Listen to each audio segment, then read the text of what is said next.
Good morning प्यारे बच्चों, welcome back to your on channel. आज हम करने जा रहे हैं आपकी कार्यपत्रक संख्या नंबर 19, विषय हिंदी, कक्षा 10। हमारी डेट 18 जुलाई के लिए।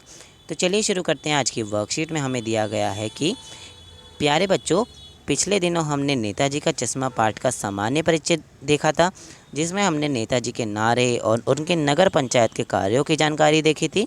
तो चलिए इससे आगे बढ़ते हैं और देखते हैं कि लेखक हमें और क्या क्या जानकारी देते हैं। गद्यांश पढ़कर प्रश्नों के हल कीजिए। ओके, सो यहाँ पर आपको एक सजेशन देना चाहूँगा कि अगर आप अगर मैं जब ये गद्यांश आपको पढ़कर बताता हूँ तो वीडियो स्किप करके सीधा क्या करते हैं, वो क्वेश्चन आंसर्स देखकर जल्दी से चले जाते हैं। तो ऐसा ना कर आप क्या करिए, अपनी वीडियो की स्पीड चेंज कर लीजिए। ओके, यहाँ पर 3 डॉट आपको दिख जाएंगे कोने में, तो यहाँ पर आप क्लिक करके अपनी वीडियो की स्पीड चेंज कर लीजिए, जिससे आपको बच्चों थोड़ा बहुत तो गद्यांश समझ में आएगा।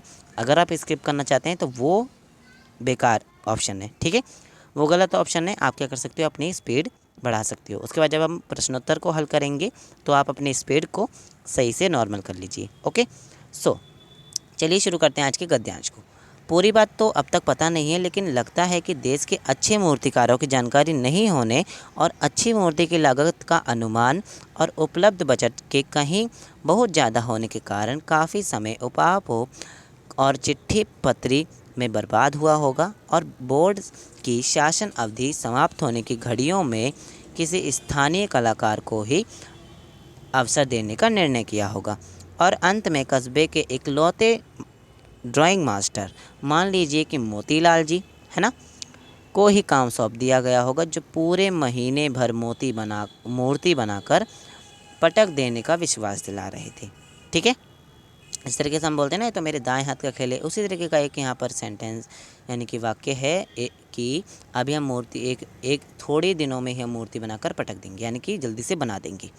जैसा कि कहा जा चुका है कि मूर्ति किसकी होती है, संगमरमर की थी।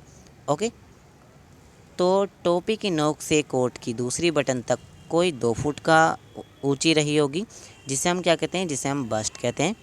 ओके, बहुत सुंदर थी। नेताजी सुंदर लग रहे थे, और कुछ मासूम, कुछ कमसिन फौजी की वर्दी में मूर्ति को देखते ही दिल्ली चलो और तुम मुझे खून दो वगैरह याद आने लगती। इस दृष्टि से यह सफल और सहनीय प्रयास था। केवल एक चीज़ की कमी थी, जो देखते ही खटकती थी। वह क्या थी? नेताजी की आंखों पर चश्मा ही नहीं था। यानी चश्मा तो था, लेकिन संगमरमर का था। संगमरमर का चश्मा तो नहीं दिखेगा ना। एक सामान्य और सचमुच के चौड़े फ्रेम वाले मूर्ति को पहना दिया गया। चौड़े फ्रेम वाले चश्मे को क्या किया? मूर्ति को पहना दिया गया। तो हवलदार साहब पहली बार जब उस कस्बे से गुजरे और चौराहे पर पान खाने के लिए रुके, तब उन्होंने इसे लक्षित किया, और उन्हें देखते ही उनके चेहरे पर कौतुक भरी मुस्कान फैल गई। भाई वाह, यह आइडिया भी ठीक है, उन्होंने कहा। और मूर्ति तो हमारी पत्थर की, लेकिन चश्मा हमारा रियल का। ठीक है, अब देखिए, अब इसके प्रश्नोत्तर कर लेते हैं। सभी प्रश्न बहुत आसान है। सो पहले हम देख लेते हैं, अपरिचित शब्द से मेल कर लेते हैं थोड़ा। कमसिन क्या होता है? छोटी उम्र वाली। ठीक है, जैसे कि हम बोलते हैं ना, यंग, इंग्लिश में बोलते हैं। उहापोह का मतलब होता है अनिश्चय की स्थिति में मन में उठने वाला द्वंद्व। शासन विधि क्या होता है? शासन आदेश का समय। ठीक है, यानी कि सरकारी आदेश का समय। मतलब कि जैसे कोई भी ऑर्डर मिलता है कहीं से भी, आपने एसएसटी में पढ़ा ही होगा, तो उसे हम क्या बोलते हैं? शासन विधि कहते हैं। रियल क्या होता है? वास्तविक होता है, पढ़ा ही होगा आपने इंग्लिश में।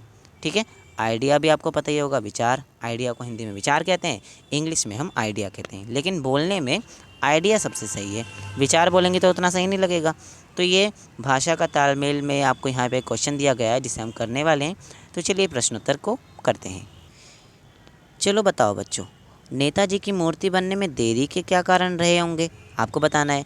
देश के मूर्तिकारों की जानकारी ना होना और अच्छी मूर्ति के लागत के अनुमान और बजट का बहुत ज़्यादा होने के कारण काफ़ी समय लगा होगा। ठीक है, स्थानीय कलाकार से आप क्या समझते हैं?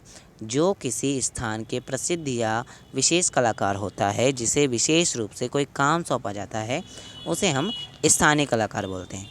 ठीक है, हवलदार साहब के चेहरे पर कौतुक भरी मुस्कान क्यों फैल गई थी? क्योंकि उन्होंने देखा कि जो मूर्ति थी वो तो पत्थर की थी, लेकिन चश्मा असली का यानी कि रियल था। उन्हें यह आइडिया बहुत ही अच्छा लगा, इसलिए उनकी आंखों पर कौतुक भरी मुस्कान फैल गई।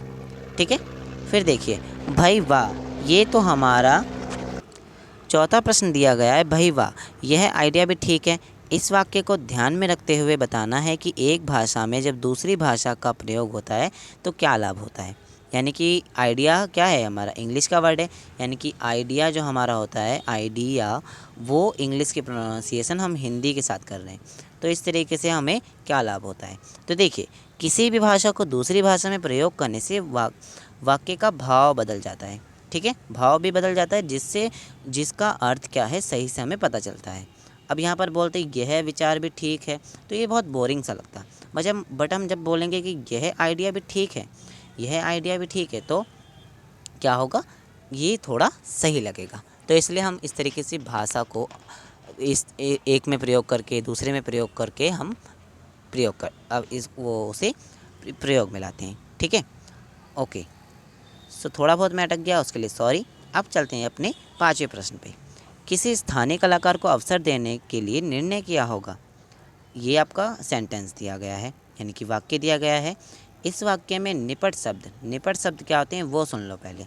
निपट शब्द का मतलब होता है किसी भी वाक्य में जब किसी भी मतलब मान लीजिए कोई भी चीज़ होती है उस पर जोड़ दिया जाता है, उसे निपट शब्द बोलते हैं। ठीक है, निपट शब्द को छाट कर आपको 5 वाक्य बनाने थे। तो देखो इसमें क्या हो जाएंगे निपट शब्द। पहला तो यहाँ पर स्थानीय कलाकार को ज़्यादा इम्पोर्टेंट दे रखा है, फिर यहाँ पर निर्णय को भी इम्पोर्टेंट दे रखा है, अवसर को भी इम्पोर्टेंट दे रखा है, मान लीजिए कलाकार को भी हमें इम्पोर्टेंट दे रखा होगा, और होगा को भी इम्पोर्टेंट दे रखा है। ठीक है, तो ये हो गए हमारे 1 2 3 4 5, ये हमारे 5 क्या हो गए, निपट शब्द हो गए। अब इनसे हम बना लेते हैं अपने सेंटेंस। तो विद्यार्थियों को अवसर देना चाहिए, पहला हो गया। उन्हें दिल्ली जाने का निर्णय किया होगा, जो अंडरलाइन में है ना वही आपका निपट शब्द है। ठीक है, हमें स्थानीय कलाकार को बुलवाना होगा, वह एक प्रसिद्ध कलाकार है और उन्होंने जाने का विचार किया होगा। तो ये हो गए आपके 5वां प्रश्न।